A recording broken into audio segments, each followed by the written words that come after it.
pocong mengetuk jendela rumah warga. Teror di malam Jumat di Desa Karet. Kami tunjukkan yang tak ingin kau dengar dalam ilustrasi bisu. Gelap tak terhindar. Dan jangan pernah lari.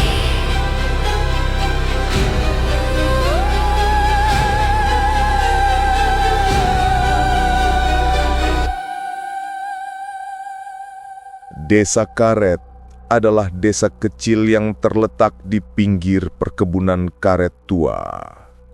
Setiap sore, bau getah pohon bercampur dengan angin lembab membuat suasananya terasa khas. Warga desa hidup dengan cara yang sederhana, saling mengenal, saling menolong, dan jarang ada konflik besar.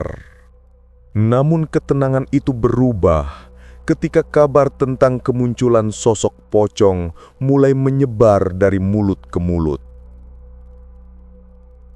Pada malam Jumat 2 minggu lalu, seorang pemuda bernama Dimas yang pulang dari ronda mengaku melihat sosok putih berdiri di dekat pohon mangga tua di ujung jalan. Ia menggambarkan makhluk itu sebagai tubuh terbungkus kain kafan, berdiri mematung dengan kepala sedikit miring. Ketika Dimas lewat, pocong itu tiba-tiba melompat kecil mendekatinya. Dimas langsung lari tunggang langgang. Keesokan paginya, cerita itu membuat heboh warga. Awalnya hanya dianggap lelucon atau halusinasi karena mengantuk, namun kejadian serupa terjadi lagi. Kali ini dialami oleh seorang ibu rumah tangga bernama Bu Sarmi. Ia terbangun karena mendengar ketukan di jendelanya sekitar pukul 2 dini hari. Ketukan itu keras, teratur, dan terdengar seperti seseorang menepuk kaca dengan kedua tangan terikat. Ketika ia mendekat, ia melihat sosok putih melayang di balik tirai tipis. Bu Sarmi berteriak hingga suaminya terbangun. Namun ketika diperiksa, sosok itu sudah hilang. Cerita demi cerita membuat suasana desa semakin mencekam. Anak-anak tidak lagi bermain setelah maghrib. Warga menutup pintu lebih awal dan memasang lampu tambahan di teras. Ronda malam kembali digalakan oleh Pak RT yang merasa bertanggung jawab menjaga keamanan desa. Di tengah situasi itu, hiduplah keluarga kecil bernama Arman, istrinya Dina, dan anak mereka yang masih SMP, Rio. Rumah mereka berada tidak jauh dari kebun karet belakang desa. Arman bekerja sebagai penebang karet, sementara Dina berjualan sayur di pasar. Keluarga ini terkenal baik dan ramah. Namun belakangan mereka juga ikut resah. Rio beberapa kali mendengar suara seperti sesuatu meloncat di atap dapur.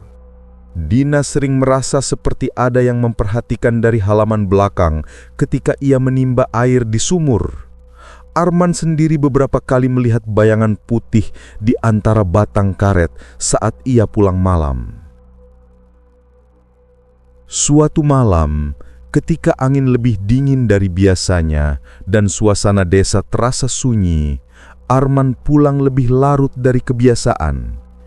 Ia membawa ember berisi getah karet yang baru ia panen untuk dikumpulkan ke gudang pagi harinya. Dalam perjalanan pulang, ia melewati jalan sempit yang diapit pohon-pohon karet besar. Cahaya bulan menembus sela-sela daun, menciptakan bayangan yang menari-nari di tanah. Ketika hampir sampai di tikungan, Arman melihat sesuatu bergerak di antara pohon-pohon. Sosok itu tinggi, terbungkus kain putih kusam dengan wajah yang terbalut kain hingga hanya terlihat bagian cekung matanya. Sosok itu berdiri 10 meter dari tempat Arman berdiri. Angin yang bertiup membuat kain kafannya berkibar perlahan. Meski ingin lari, Arman tetap diam. makhluk itu kembali bergerak, kali ini melompat kecil mendekatinya. Arman menahan nafas. Sosok itu melompat sekali lagi, membuat jaraknya semakin dekat. Arman memutuskan berlari dan tidak menoleh lagi hingga mencapai rumahnya. Dina yang mendengar langkahnya terbirit-birit langsung membukakan pintu. Arman masuk dengan nafas terengah-engah. Ia mengatakan bahwa pocong itu benar-benar ada, bukan sekedar cerita.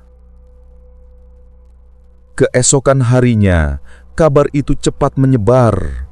Warga semakin waspada. Mereka mulai menebak-nebak dari mana sosok itu berasal. Ada yang mengatakan bahwa di dekat kebun karet pernah ada kecelakaan tragis tahun lalu.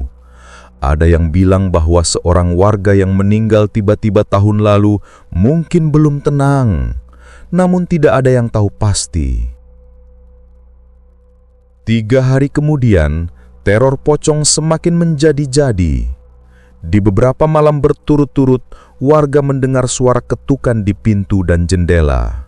Ketukan itu tidak terlalu keras, namun teratur dan terjadi di jam-jam yang sama. Ketukan itu membuat warga tidak bisa tidur. Bahkan beberapa orang melihat bayangan putih melintas dengan cepat di halaman rumah tanpa meninggalkan jejak. Pada malam berikutnya, ketika warga sedang berkumpul di pos ronda, mereka mendengar suara aneh dari arah balai desa, seperti suara kain diseret dan sesuatu yang meloncat pelan. Pak RT memutuskan untuk memeriksanya bersama 4 orang pemuda. Mereka membawa senter dan tongkat kayu. Ketika mereka sampai di halaman balai desa, senter menyorot ke arah satu sosok putih berdiri tepat di depan pintu. Pocong itu memutar tubuhnya pelan menghadap mereka. Tidak ada wajah jelas, hanya cekungan hitam yang tampak pekat. Pemuda yang bernama Tony terjatuh karena kaget. Pak RT berusaha membaca doa dalam hati, namun sosok itu tiba-tiba melompat tinggi ke arah pepohonan dan menghilang. Warga semakin yakin bahwa pocong itu bukan halusinasi dan harus dihadapi. Mereka mengadakan pertemuan besar di rumah Pak RT keesokan paginya. Banyak yang menyarankan memanggil dukun atau ustadz untuk mengusir makhluk itu. Ada pula yang mengusulkan agar mereka mencari tahu apakah ada makam baru yang tidak terurus. Arman yang ikut dalam pertemuan mengusulkan pendekatan berbeda. Ia mengatakan bahwa tidak semua makhluk halus berniat menyerang manusia. Ada kemungkinan pocong itu ingin menunjukkan sesuatu atau membutuhkan bantuan. Walau beberapa warga tidak setuju dan menganggapnya terlalu berani, Arman merasa bahwa lari dari masalah tidak akan menyelesaikan apapun. Pak RT akhirnya menyetujui bahwa mereka perlu mencari tahu asal-usul makhluk itu. Setelah berdiskusi, warga mengingat satu hal. Sekitar 3 bulan lalu, seorang pria tua bernama Pak Wiryo meninggal dan dimakamkan di pemakaman kecil di dekat kebun karet. Pak Wiryo tidak memiliki keluarga dekat dan makamnya tidak pernah diziarahi. Beberapa warga bahkan mengatakan makam itu sering basah, seperti habis disiram, padahal tidak ada hujan. Mereka menduga pocong itu mungkin terkait dengannya. Malamnya warga bersama Ustadz Desa, Ustadz Rahmat, memutuskan mendatangi pemakaman kecil itu. Mereka membawa lampu Petromax, senter, dan beberapa perlengkapan doa. Angin malam berhembus lembut, namun udara terasa lebih dingin dari biasanya. Langkah mereka menapak tanah basah di antara ilalang. Ketika mereka mendekati makam Pak Wiryo, lampu Petromax tiba-tiba meredup. Beberapa warga merapatkan jaket mereka. Bau tanah basah bercampur dengan wangi bunga kenanga yang entah dari mana asalnya.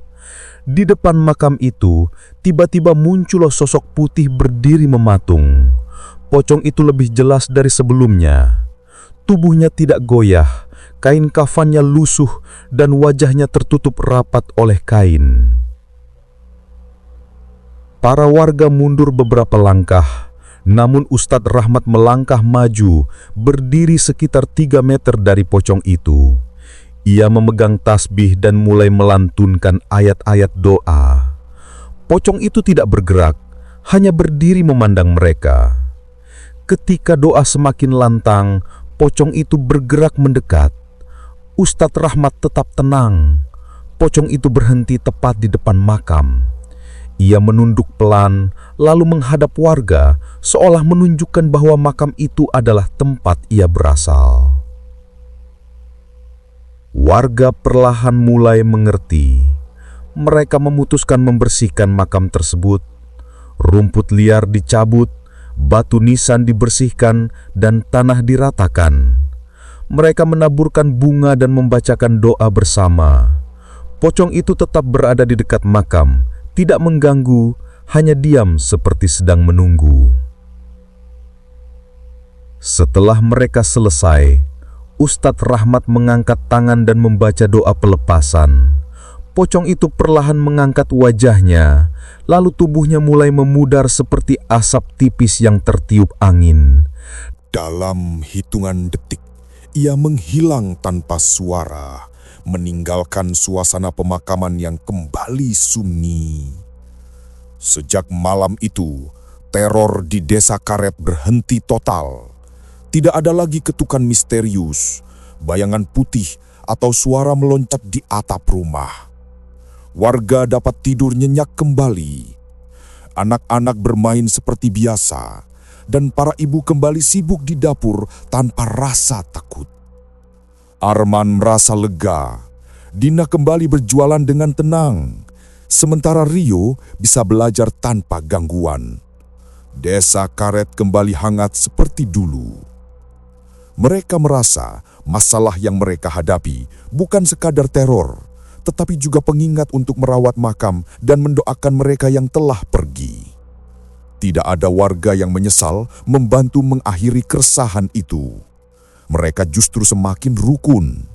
Setiap pekan mereka bergantian membersihkan makam di desa. Sejak itu pula, Desa Karet dikenal sebagai desa yang damai, tempat warga saling menjaga satu sama lain, baik yang hidup maupun yang sudah tiada. Dan malam-malam di desa kembali dipenuhi suara jangkrik, angin yang menggesek daun karet, serta tawa warga yang percaya bahwa kebersamaan bisa mengusir ketakutan apapun.